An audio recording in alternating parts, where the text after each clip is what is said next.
So, we are in here, we are cooking. You're rude! Anyway, my microwave is like, open me. Alright, are you happy now?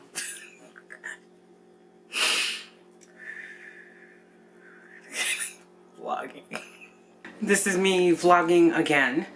Hi, my name is Yolanda and welcome back to my channel. So, we're vlogging. That's what we're doing. And I'm trying to get comfortable with it. I'm trying to get comfortable with the camera. And this is part of it. So, anyway, in my own kitchen, nothing to see here. Anywho's, so I did Thanksgiving with my sister, and honestly, my sister was the only one who could make that ask because, in general, like, I don't go home for the holidays, and I had a lovely time. I got to know my nephews a little bit better. I left the East Coast 9 years ago, Hurricane Sandy, and like I've been home sporadically, but I in general like don't do well at the holidays. It's social and it's hard for me. I know I seem lovely here, but difficult personality, right? And once you know like why you may or may not blunder in certain situations, you seek to correct it. And I went into Thanksgiving with an agenda. A few months ago, like, my sister reached out to me, and it's something that I've wanted for a very long time, was to repair our relationship. There was no big blow up. It was like a bunch of like little things. My sister and I are just like very different people, and grown apart. I would say like my divorce was a big thing in that. Going into a situation, not necessarily knowing what the thing is. And we're going to talk about some INTP stuff, personal development, and things that I've learned along the way. So, long story short, I went home to Thanksgiving and I had a plan. For the first time in my life, like, I was aware of what my agenda was. My agenda was to repair a relationship that had, through neglect and through distance and through a lot of time and a lot of unresolved childhood stuff, just kind of failed. And getting back relationships that are important to me. I don't have very many people, so losing people in any way is like devastating to me. My holiday survival guide was to be aware and to not necessarily censor myself, which I ended up doing a lot of, but also, you know, to maintain the peace, right? Not to be too bombastic in my defense of any argumentative position that I may take, especially like politically. Like, so I have a left-leaning family. Like, anyway, I have a left-leaning family, and we have heated political discussions, and my stances, you know, sometimes are elegant and different, and sometimes they are very grating. So strike one was, before we sat down to eat, we were talking about the Build Back Better plan, and my hot take through careful analysis and reviewing historical norms is that Build Back Better isn't for us, okay? Us, femmes, people of color. Build Back Better, the infrastructure is for white men. Like, you know, that's their work program. Infrastructure will get taken care of, but one of the driving forces behind women leaving the workforce was childcare, and we didn't get that. And even though I am past child rearing years, I still empathize very strongly with women who do not have support, financially or physically or emotionally, from their partners, regardless of orientation, for childcare. So, because we didn't get the childcare, a whole bunch of men are going to get hired to do a job, rewarded with jobs, basically, for, I don't know, storming the Capitol. So that was strike one.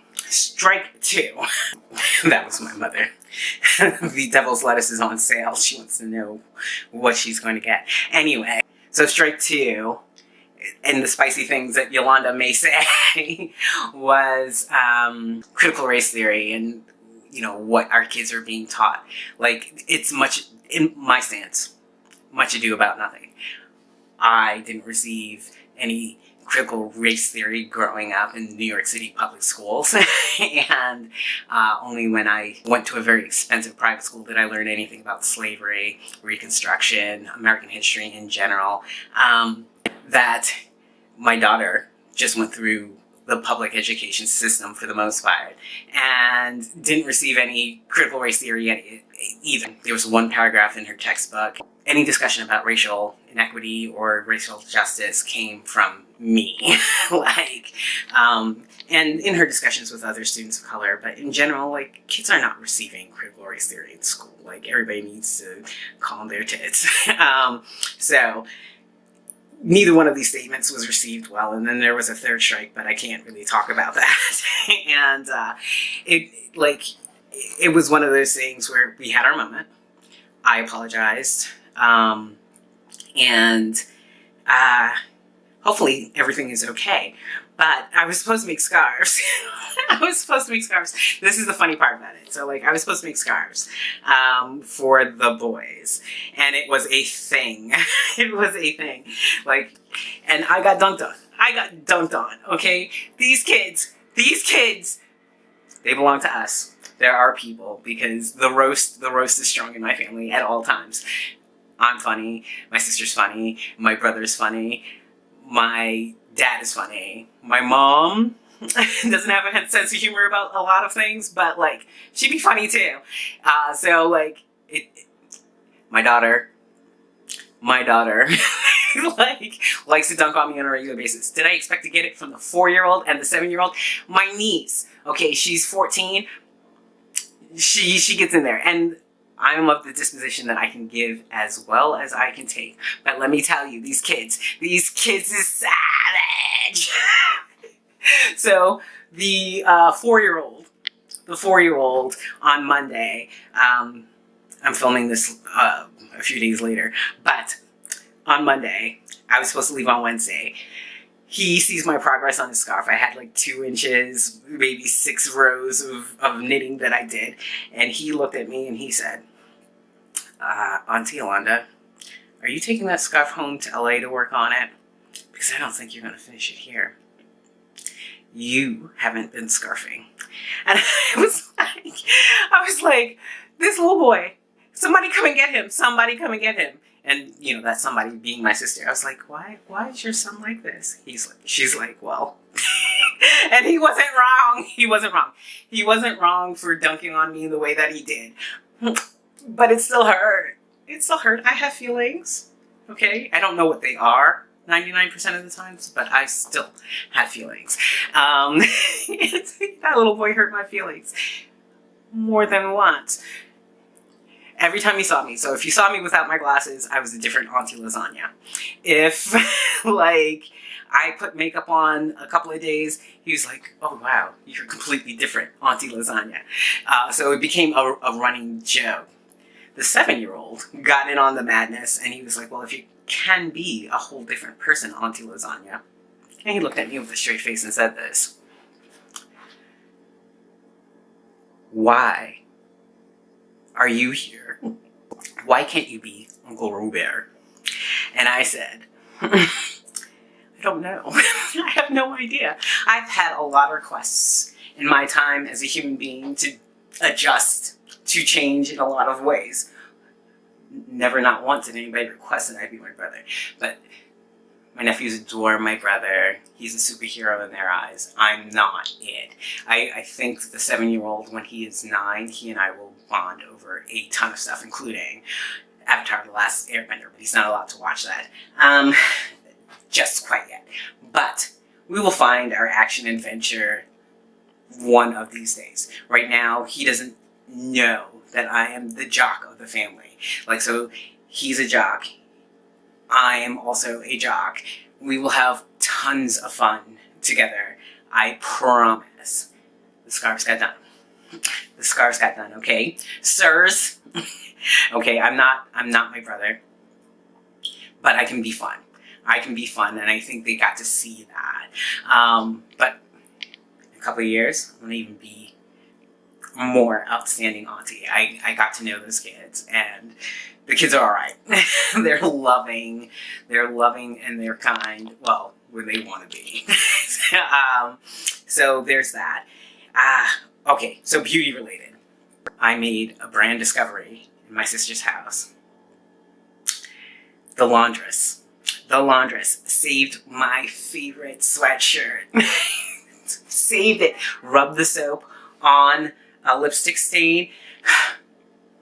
The price of being beautiful. Like, okay, so right now this is me barefaced. It's Operation Moisturize. I don't know if you can see, but like my skin did not react kindly to dry, cold New York weather. So like you're gonna get me au natural where I am for as long as I can like maintain an upload schedule. This is what I look like. My sister has beautiful brows. Beautiful brows. So I asked her what she was using. She's a fan of Benefit. She is a fan of Benefit brows. She has the kit. I'll throw it up here if I remember. And I want it.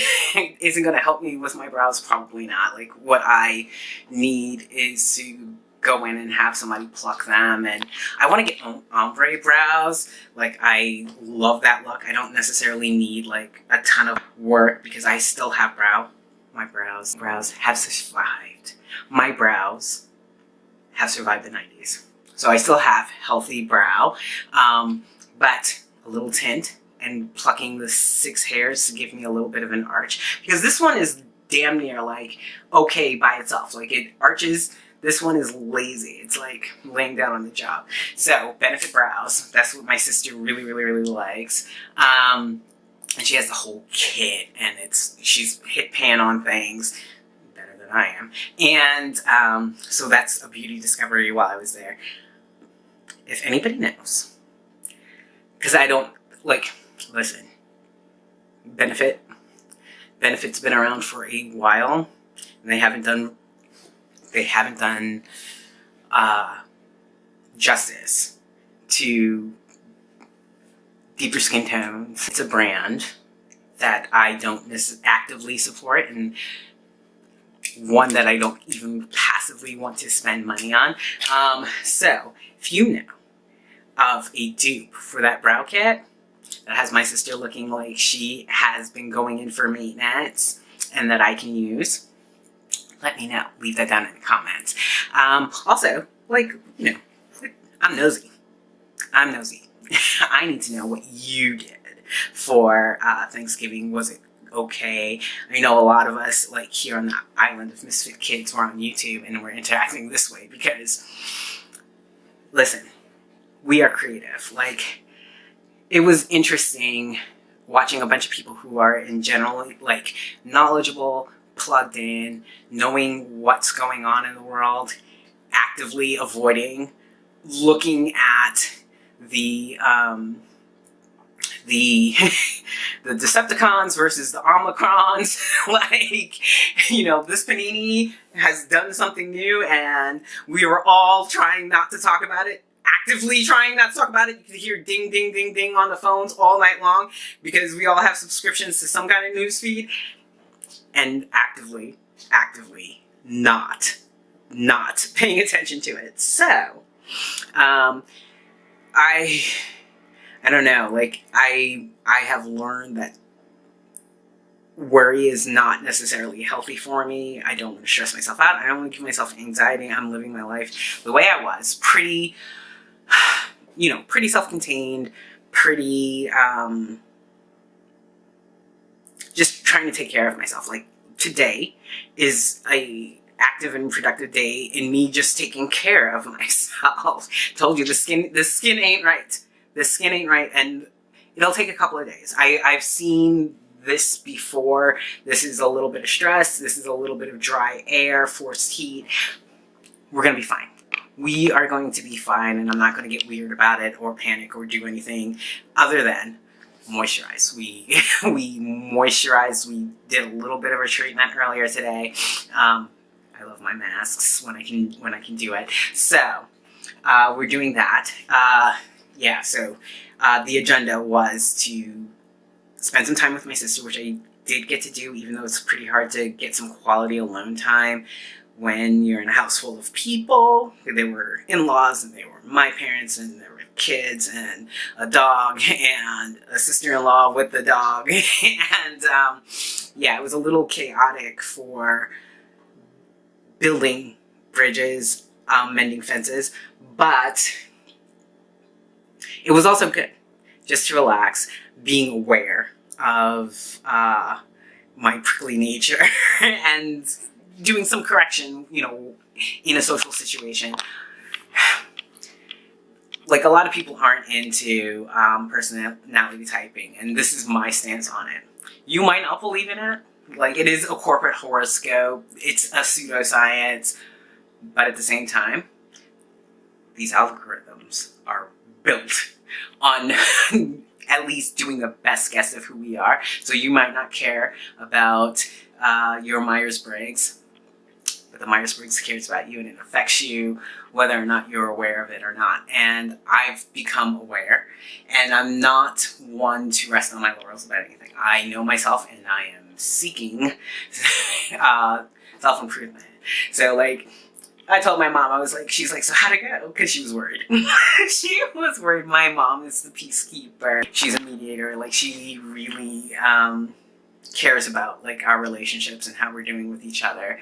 And, like, I was like, can I get a gold star? Can I get a gold star? Because I was on my best behavior. And it wasn't too stressful. Sometimes being on my best behavior is me withdrawing completely. But I realized that, like, my stances are, while they are well thought out, and I think about these things a lot, it's not like I say harsh things just to say them or to be a provocateur in any ways. I've come to my conclusion by thinking, observing, reading, and, you know, developing a stance. And sometimes it's really harsh and kind of negative, and I don't mean to hurt anyone's feelings or alienate people, but especially when you care about racial justice and you're in mixed company, sometimes. I know this game. I know exactly how to win this game and how to be ingratiating and not to rile feathers, but also it stresses me out, not to be honest. Like, it stresses me out. So finding a balance between holding my position and discussing it, and not necessarily, like, look, I can change my mind. I can change my mind. I've changed my mind about a lot of things. I went home for Thanksgiving, okay? Like, that was a big thing. Like, I was like, I'm not doing holidays anymore. Blood, tears, sweat, caregiving, caretaking, talking when you don't want to, participating in games that you don't want to participate in, activities that you don't want to do. Sometimes you have to do that for the people that you love. I think I struck a balance. And I am proud of myself. And I came back and I had energy I generally do not have. So, like, I think we're doing well. That's today. Who knows what's gonna happen tomorrow? I might, like, bust into tears. But right now, like, things are pretty good. And I learned about my sister and her beauty preferences. Something that we don't talk about. Like, no one in real life, like, I have a bunch of, like, undercover beauty people, undercover vain people, but you would never know because I'm the only person who wears a full face of makeup on occasion. Like, and I've been doing it more since I've been filming. I want to thank everybody for being here. Please like, comment, subscribe, all of that other stuff. I will be back in short order. I think I've been pretty good about that. I need to work on not thinking that everything has to be perfect all of the time, to not discounting that these experiences are important to other people, that they're not just important to me. I am losing the light, so I'm going to go, but thank you. Thank you for spending time with me, and I will throw up like the little bit of vlog footage that I have from the scarves and everything else like that. Bye. I've been scarfing. Okay, I've been scarfing hard, as a 4-year-old likes to say. I need to scarf some more. I finished both scarves. The tots of little Faith, Auntie Lasagna, finished scarves. This was the scarf that launched. This is the scarf that launched 1,000 ships. I made this years ago when I only had one nephew. And then another one came along. And the first nephew outgrew this scarf. The second nephew wanted it as his own. But the first conferred value onto it. Said, Auntie Lasagna made that for me. So, I had to come during Thanksgiving and make 2 scarves. My work here is done. Okay, so, to Mr. I scarfed hard. You have your tassels. Okay, you have your rectangles like you asked for. I did not have to take this back to LA. So you were wrong, sir. You were wrong. Okay, I did all the scarfing I needed to do this morning before I left. And you had faith in me. And this is your scarf. Enjoy. Happy Hanukkah.